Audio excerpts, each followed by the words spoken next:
आवेदन को खारिज कर दिया है, जिसमें भारतीय चुनाव आयोग को चुनावी बॉन्ड का विवरण जमा करने के लिए 30 जून तक समय बढ़ाने की मांग की गई थी। कोर्ट ने एसबीआई को 12 मार्च तक जो है पूरे आंकड़े हैं चुनावी बॉन्ड के वो उसका खुलासा करने के लिए भी कहा।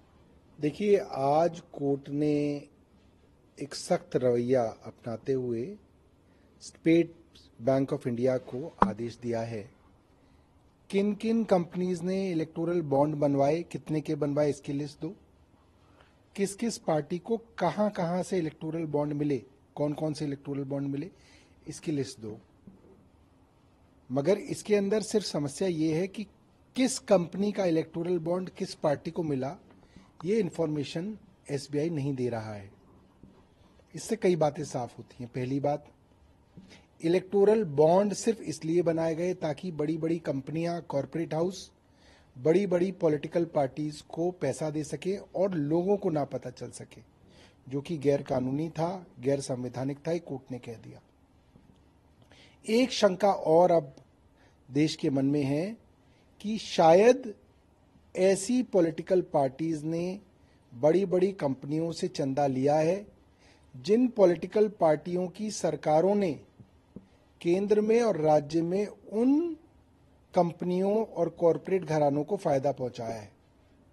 इसीलिए एसबीआई इस इंफॉर्मेशन को देने में घबरा रहा है। जाहिर सी बात है, सारा का सारा सिस्टम कंप्यूटराइज सिस्टम है। कोई कैश नहीं दिया है किसी ने, बाकायदा किसी कंपनी ने अपने अकाउंट से पैसे को ट्रांसफर करके इलेक्टोरल बॉन्ड बनाया होगा।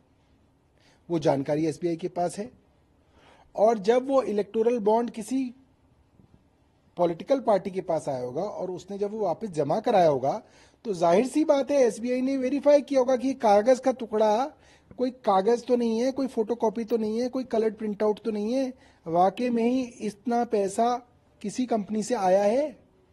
तो ये सारा रिकॉर्ड तो है एसबीआई के पास।